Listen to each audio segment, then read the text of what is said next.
Hi, everyone. This is Binny. I'm the co-founder of ProjectPro. Welcome to the ProjectPro Industry Podcast, where we specifically talk about GenAI use cases in the industry. Today, we have with us Dr. Rick. Dr. Rick has over 25 years of experience, initially starting off in academia, research, publishing papers, and then more recently transitioning off into the industry where he consults with enterprise customers as a principal AI consultant at PwC. Dr. Rick has a significant research experience when it comes to computer vision. He was a distinguished speaker, not once but twice, with the prestigious ACM. And Dr. Rick is also a member of the International Advisory Committee on AI in the UK. Dr. Rick, thank you so much for taking time to chat with us. Welcome to the show. Thank you. And thanks for having me here as well. I was, looking forward to interact with you and your team so that we can have some meaningful discussion over the current industry trends as well as industry academia relationship. So looking forward to the interaction. Thank you. Thank you.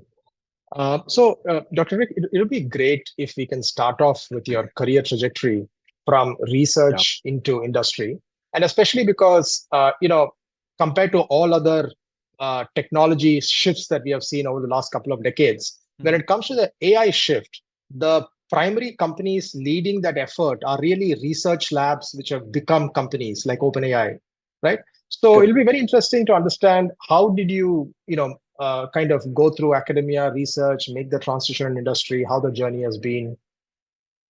Okay.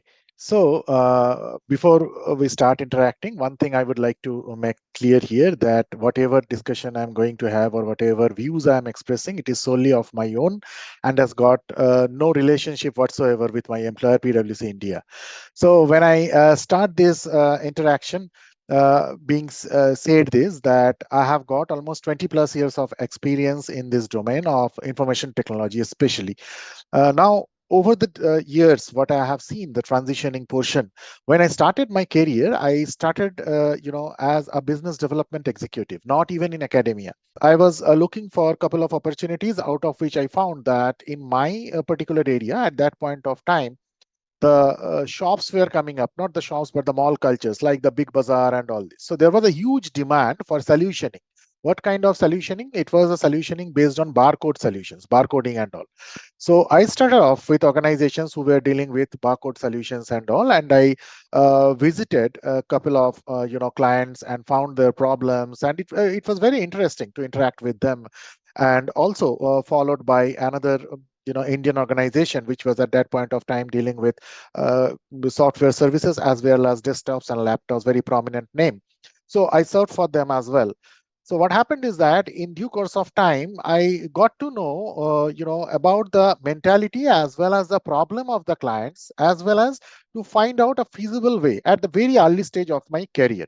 But Mhm. then what happened is that, being done this, what I was planning to have my higher studies done. But so what I did was that I was thinking to simultaneously pursue a career in academia as well as I can also go ahead with this kind of a higher study. So hence Mhm. I got into, let's say, academia. And initially what happened to me was that at that point of time I got a chance to get into academia because of the fact that I did a specialization of Cisco certified network associate, and at that point of time that was a craze, and just like GenAI these days. So that I did at that point of time, which helped me to get a scope in the academia at the very early stage of my career, and I Mhm. started my journey with the academia, being a specialization in networking. And I used to like networking a lot. Even now, I like Mhm. computer networking a lot. But eventually, what I did was that I got into academia with this kind of a setup, and I started working as a lecturer at that point of time. Yeah. Simultaneously, I tried to get an admission in MTech, and I got an admission in MTech and did Mhm. my MTech. And when I moved ahead, what I found again is that what I found is a huge requirement of business orientation.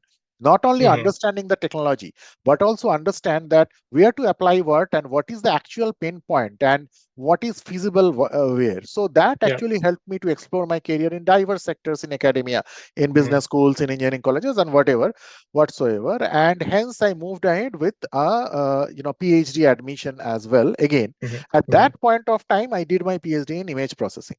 So when Mm-hmm. I was doing that, pursuing my PhD in image processing, what I found is that it is essential to have quality publications. Now, Mm-hmm. for that, while we are doing a quality publication, I thought that the real life use cases will be very, very useful. Hence, I started offering, and let me tell you at this point of time, that social media, for that matter, plays a crucial role if we can use it in a resourceful manner. So, for that matter, there are professional social media places where I started offering myself, which means Mm-hmm. that I started showcasing my skills that, okay, I know this, I know this kind of things I have worked with, this kind of research I am doing. Is there Mm-hmm. anybody who can give me a chance to collaborate?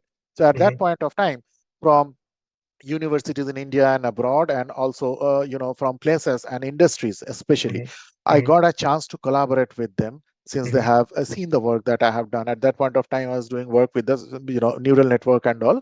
And Mm-hmm. what happened is that I got a chance to collaborate with the industry people to do the Mm-hmm. research, even staying in the academia. Mm-hmm. So that is the way I got into touch with the industry, maybe back in 2010, 11, while I was Makes at the sense. mid stage of my academia. Mm-hmm. Mm-hmm. And then I was moving ahead with my academic career, and I got my PhD. But I was always in touch with the industry to understand that what is the latest trend and Yeah. techniques which are going on. Makes sense. Now, the Mm-hmm. thing is that here that let's say whenever we are doing certain kind of research, maybe the kind of exposure or the kind of, let's say, infrastructure you can avail in an industry maybe at times little bit difficult in the academia. So Mm-hmm. that's why what we can or what I have preferred is that the open source platforms which are there offered by the big giants here in the IT. So Mm-hmm. where we can have free GPUs and all to collaborate Mm-hmm. and create certain state of the art research and Yeah. collaborative articles with the academia, which I did. Mm-hmm. Mm-hmm. And back in 2021, Mm-hmm. when I was really looking to explore, I was still in Mm-hmm. academia with a prominent B school as a professor. But Mm-hmm. then I was also thinking of exploring my career to see that, okay, I have done my PhD, that is fine. But Mm-hmm. then whether does it really make sense or not to in adding the value to the lives of the people or to the clients? So Mm-hmm. hence I was exploring, and at Mm-hmm. that point of time, I got an opportunity, with Siemens, Mm-hmm. so that I can pursue my career. So Mm-hmm. hence I discussed with them that these are my ideas and this is what I have done. Then they Mm-hmm. given me one certain use cases to solve hands-on, and then after that, what happened is that there was couple of almost, it was 2.5 months continuous Mm-hmm. rounds of interviews that happened. And then they found me suitable and selected me as a lead software engineer, and I gradually transitioned even after a 17 years of career in academia to the industry. So I started in the industry as a business development executive, then moved to academia, and then again moved ahead to the industry. Probably these experiences of mixing technology with customer pain points really helped me to Yeah. transition and be flexible at any stage of my career. And Makes gradually, sense. after Siemens, I moved Mm-hmm. ahead with PwC Consulting, PwC India. So now I am Mm-hmm. in the consulting and as a principal consultant. So that's how the transition happened. Makes sense. And would you say then that the most important advice you would have for research or academic professionals to move into an industry would be to start working with industry very early in their academic career on joint projects? Would that be the most important thing, or any other advice you have for them? Well, as we can see that there is a little bit of silos in which we are working in industry as well as academia. Yeah. Now, why the silo is there? Because of the fact that you see, I mean, there could be a mental biasness. Those who are working in the academia, those who are working in the industry, both ways. That okay, we are more hands-on, and maybe people on the other side are feeling okay, we are more kind of creating values. But a symphony, or let's say a melange, has to happen where people should come together, work hand in hand, so that to find out. So for that matter, let's say if we are implementing in Azure certain kind of a pipeline, and if we are doing certain generative AI kind of a solution, whatever we are doing, let's say we have got a problem statement, and based on that we are applying. We know that we need to apply these kind of applications or these kind of resources to solve this problem, that is fine. That goes to the industry part, the application part. But it is also essential for the people in industry as well as in the academia to understand that what kind of real life application is happening, as well as what is the technical background behind. Why am I doing this? What is the technical background behind that? If this fails, then what is the way out? I should not be saying no. I should be able to find out. So it can only happen when there is a equal kind of collaboration between industry and academia, finding out the theoretical base as well as the application area. So both are equally important. Because of the fact, maybe earlier, I don't know, it couldn't, it may be so that it was not that important to find out the theoretical background. But now, as we understand that the artificial intelligence problems are those problems which do not have any conventional solutions. So if we do not understand the basics clearly, then it becomes very difficult to provide state of the solutions to, let's say, a very crucial problem which may be solved with the help of artificial intelligence. Point number one. Point number two is that to understand even that where to apply AI and where not to apply AI, which is more important. Yeah, makes sense. Yeah. And just like your previous point, Dr. Rick, which is this is one of those technological revolutions where we are seeing such rapid commercialization of research because the labs itself are commercial organizations. So could you maybe help us understand some very key academic or research developments that we are seeing in our GPT models that we are commonly using today, but over the last, I don't know, decade or half a decade, some key research that has been generated that we're commercializing right now, we're using it? Okay, so I would like to take a very apt example here, which is, let's say, this vector databases and, RAG. Yeah. So now what happened is that, you see, when we started research, so let's say if we think of, let's say, traditional machine learning or traditional neural network. So what has happened is that, you see, let's say if we talk about natural language processing or computer vision for that matter, what happens that ultimately what you are doing, you are trying to match two different vectors. For traditional machine learning, I'm just talking about traditional machine learning. So what we used to do in case of a traditional machine learning is that, let's say we have a corpus for natural language processing, or for computer vision we have an image or a video. We used to take out the features out of that. There are so many methods to take out the feature vectors, and once you take out the feature vectors, you try to find out the proximity with the nearest feature vectors which are already there in the database. At that point of time, we should have stored it in some Excel files, or let's say somewhere, and where some kind of a distance metric like maybe Minkowski distance, Mahalanobis distance, Euclidean distance we can use, and we can find out the proximity. Based on that, a classification retrieval could have been done. Now what happened, the same thing is there in retrieval augmented generation, which is nothing but storing the let's say relevant articles in the form of embeddings, which are nothing but the feature vectors. So embeddings was also there. We can call it embedding, we can call it feature vector, we can call it let's say signature, we can call it descriptor, whatsoever. The meaning still remains the same, and store it in a vector database. I mean, now it has been Pinecone or things like that, and then you are using the same technology, but it is heavily commercialized now. And as we can see that the same thing in a new package, and maybe the entire solution has been thought of, but then over the years it has happened, and the optimization has happened, which is the best technique, which is now being commercialized in a more holistic way. For that matter, if you tell me, I'm again giving you one more example. Let's say if some HR is asking some human resource professional that, okay, I would like to hire someone who is having 8 to 10 years of experience in generative AI. What we see that there is a tendency that we may laugh out that what is this guy saying? Generative AI with 8 to 10 years of experience, because it has only the keyword has been coined 2 years, 2 to 3 years, max to max, no more than that, even 2 years, in fact. So the fact is, it is not truth. Why? Because those people who have created generative AI, they are working since long back. Point number one. Point number two is that GANs are there, generative adversarial networks, right? These are there for quite some long time, more than 11, 12 years or so. So these things are happening. So it is quite logical to ask for people having 11 to 10 to 11 years of experience in GenAI. There is nothing to laugh at, and one should really, an IT professional or a researcher who is there should be having a kind of a knowledge that what is generative and how where from it has evolved. It's just that in place of GANs, now we are using transformers. That's it. I mean, transformers is there, knowledge distillation is there, and these things of new concepts have evolved. But then it's not that it is there just now. It has been there since long, since maybe over a decade, and it is equally relevant those days also and now also. But it is more optimized. That's how we can look at it. Yeah. Makes sense. Makes sense. And as you were talking about the conventional models of GANs, and you were talking about transformers, right?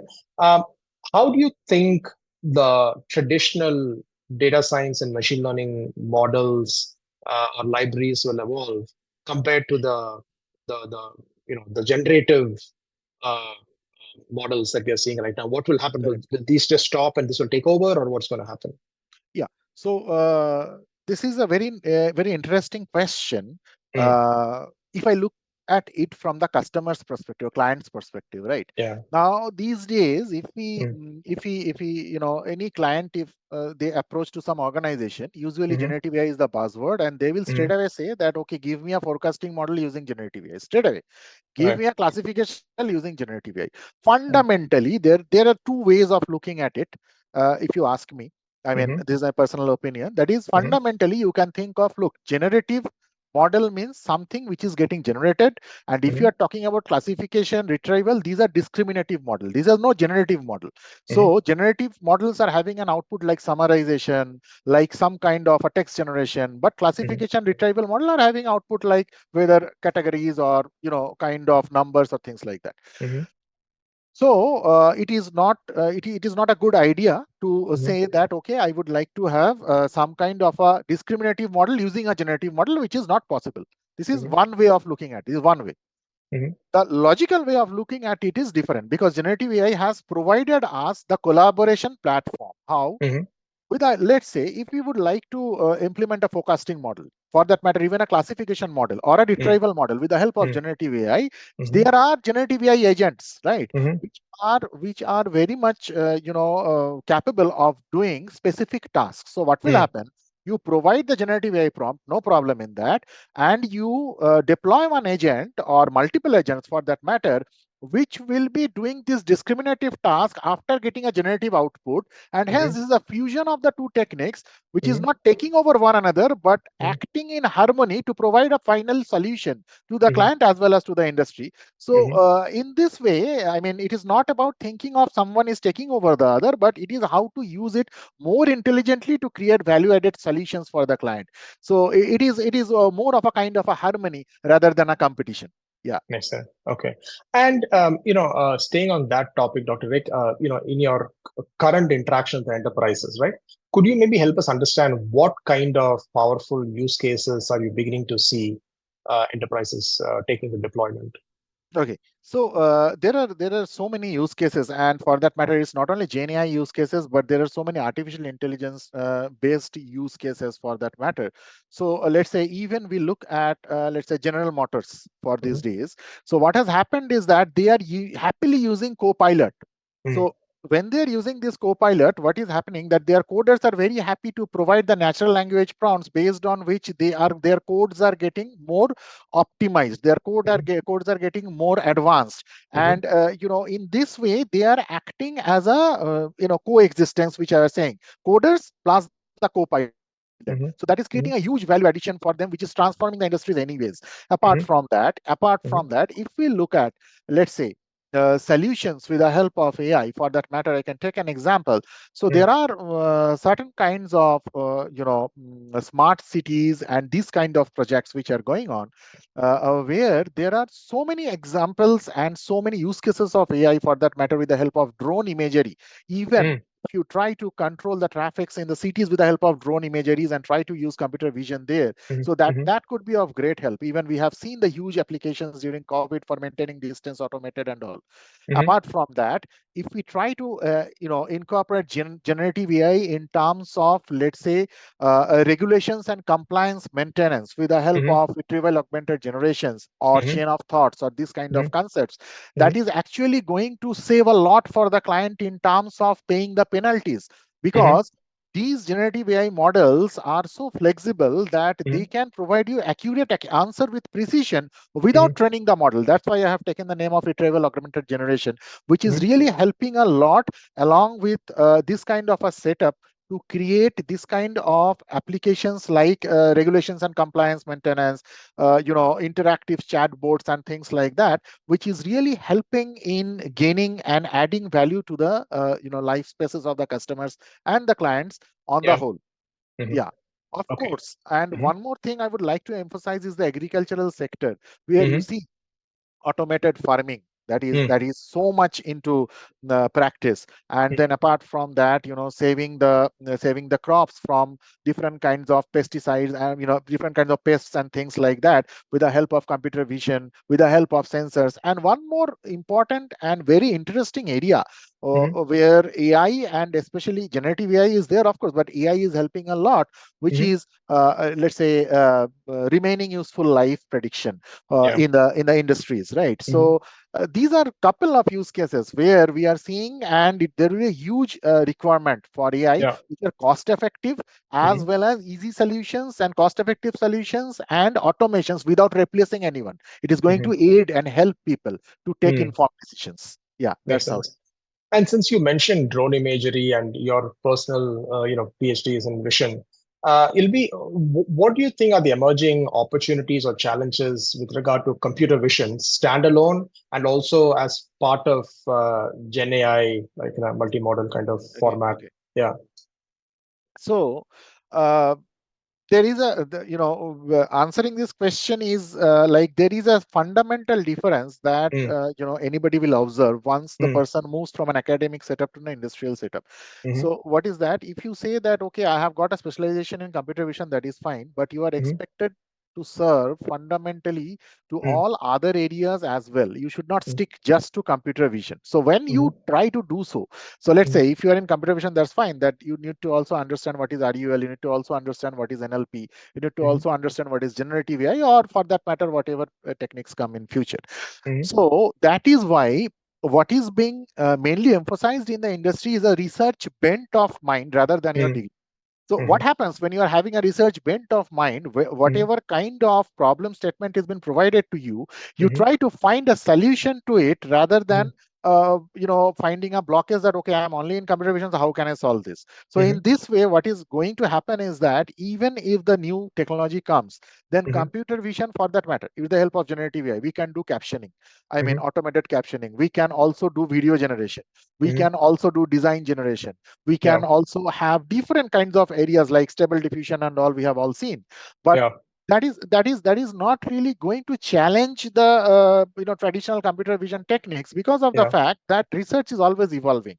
That is Mm-hmm. one. Second is that how you are merging this to create an entire pipeline, because an Mm-hmm. entire pipeline should contain not Mm-hmm. only generative AI but also some AI components, also Yeah. some maybe at times some kind of rule based components could be there as well, Right. to Right. create an entire solution to the Mm-hmm. client. Yeah. Otherwise what will happen, you can see that these days, even after deploying semantic routers, guardrails and all this, it's not Mm-hmm. that generative AI has stopped hallucinating. It's not like that. Correct. So it's not that only guardrails or semantic router will help it to do so, but of course Mm. there should be traditional techniques, there should be intelligent applications and combination of techniques along with generative AI as a wrapper should be there, which Mm. can help to get a holistic solution rather than thinking of any technology or AI component alone. So these are all components together create a holistic solution. Okay. Okay. And since you're talking about an end-to-end deployment and holistic solution, right? Inside companies, when it comes to Gen AI over the last 2 years, there's probably a bunch of POCs going on, and then some of those POCs have gone into deployment. What do you think is a characteristic pattern between those POCs that go into deployment? What makes them a success compared to the others that stay in the POC stage? Okay. The answer to this question is realistic expectations, right? Mm. So when I say this, what do I mean is, so let's say you say that, okay, I am providing you a GenAI solution, which Yeah. will Mm. provide you Mm. some kind of let's say some kind of uh, technical design. Mm. Okay. Now, as we all know, we do the technical designs with AutoCAD or things like that. All right.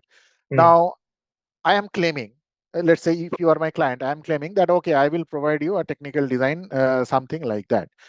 Now, the thing is that, of course, how GenAI is helping, how shall I will definitely provide you technical design with the help of generative AI, but I should be very clear in my communication saying that I will help you to generate 20 different ideas within 1 second with my GenAI solutions rather than replacing your drawing setup, because that is not the function of GenAI.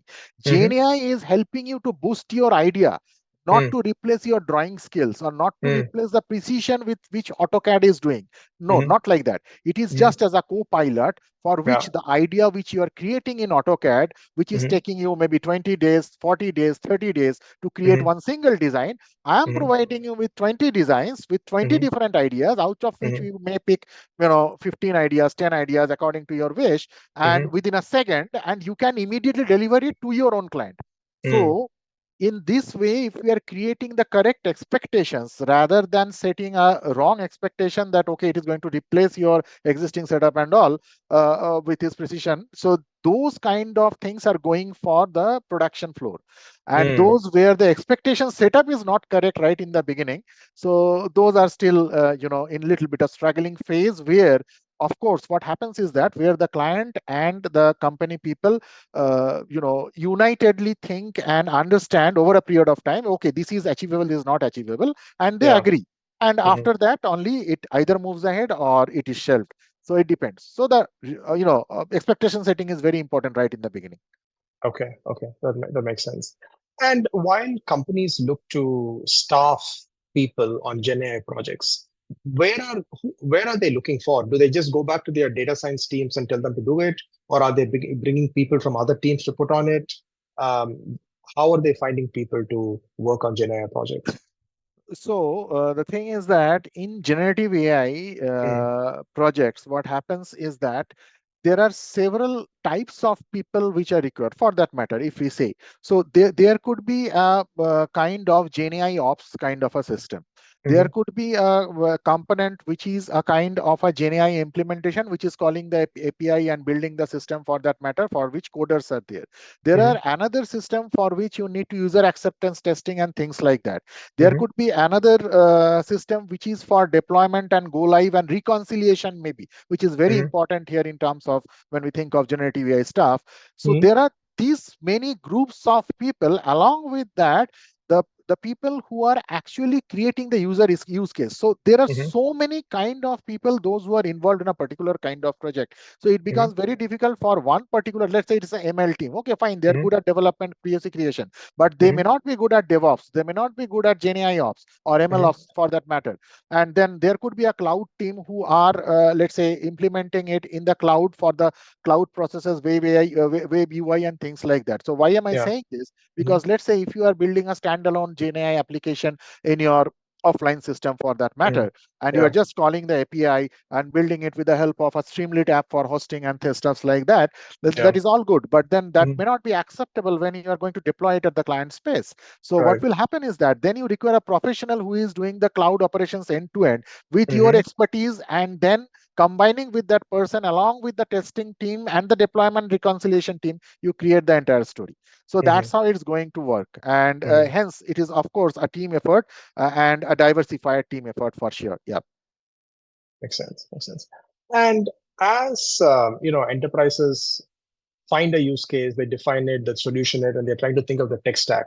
How do they make a decision between using a managed service like OpenAI versus an open source like a Llama or a Gemini? How do they make that decision? Okay. So the decision mainly depends on the kind of, let's say, requirement as well as the budget that they are going to have. And of course, as I said, the expectations that they're going to set. Now, for that matter, if we think that what we require, now, is it that we require something off the shelf kind of a pre-trained model, and then we are going to retrain it, fine tune it, and then going to provide a solution? Or we are going to provide a solution with the help of a more optimized one, which is kind of a retrieval augmented generation, where the training part has to be, let's say, it is not required, in fact, for that matter. So now, if we are thinking of that, and then what kind of infrastructure we are looking for this, I mean, the infrastructure support becomes very important.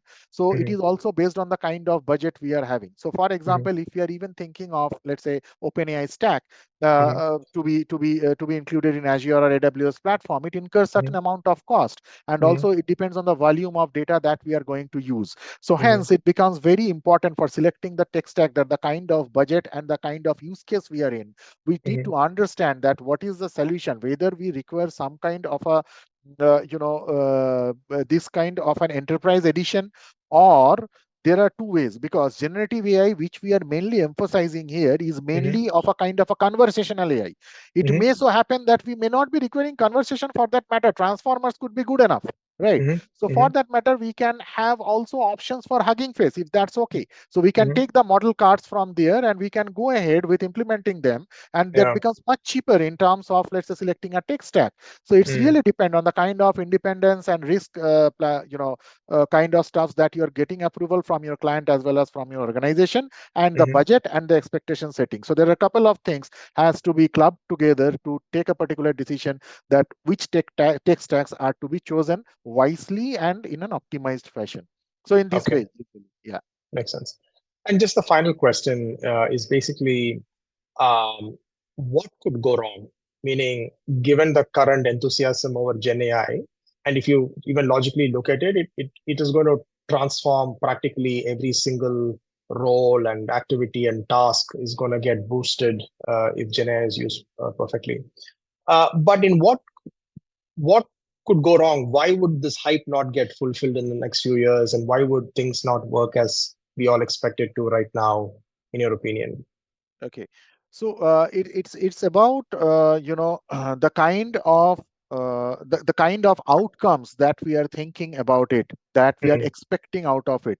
If mm, our expectations and outcomes are mm, really in line to the capability of GenAI, that is mm, evolving, of course. But mm, for that, what is required, as I understand, mm, for a thing, whether it is going wrong or whether it should be in track, a mm, little bit of literacy among all of us, inclusive of mm, everybody I am referring to. So it's mhm, very essential for us to become a little bit literate in the mhm, form of generative AI, in the form of artificial intelligence, that uh, we know that what it can do, but it is more essential for us to understand that what it cannot do. Point number one. mm, Point mhm, number two is that we also, irrespective of disciplines, academic background for that matter, whether you are a computer science or non-computer science or a social science, whatever it is, to mhm, have an open mind. Now, these days, I'm just giving an example. If, as a professor, I think that, okay, I will come and stand in the class and will give a lecture, and students will listen to me. Probably the mm, students know far more than that, whatever I'm going to teach them, mm, because they're mhm. already having the aids of this generative AI and other open source libraries.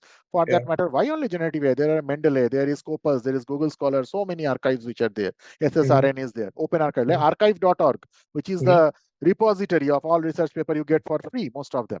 Now, mhm, what is happening is that, so this kind of literacy, this kind of knowledge is spread everywhere. One needs mhm, to be aware, one needs to be educated, that what is educated in the sense that what it can do and what it cannot do. Because mhm, if, as a client also, I'm expecting wrong and investing money on it, then what mhm, will happen? I will not get an optimized solution. It will be a wastage of my time. So mhm. in that way, proper expectation setting, and as a service provider, I should be also responsible enough to provide a proper education to Yeah. the client, or for Mhm, that matter, as a professor, to the students, mhm, that this kind of things is possible and this is not possible, and mhm, those which are not possible for this, right at this point of time, could be thought of not as a challenge, but mhm. as a research statement or a problem area on Right. which further research can go ahead. So in that way, Mhm, if we think that maybe whatever is seems to be not in track or may not go correct in future mhm. times, may be Yeah. possible if we have an open mind like this. So in Mhm, this way, it becomes, a very relative term, that what could go wrong or what couldn't go wrong. But yeah. of course, if a proper literacy is not there, then Mhm, obviously the whole thing, the whole purpose will be defeated. And so hence it is very essential for us to be Gen AI or AI or current trends related, let's say, updation and awareness for all of us. makes sense. Makes sense. So that's actually very well said. Uh, Thank you very much, Dr. Rick. This was very insightful to understand the collaboration between research and industry. Thank you so much for taking time to do this. Thank you. Thank you.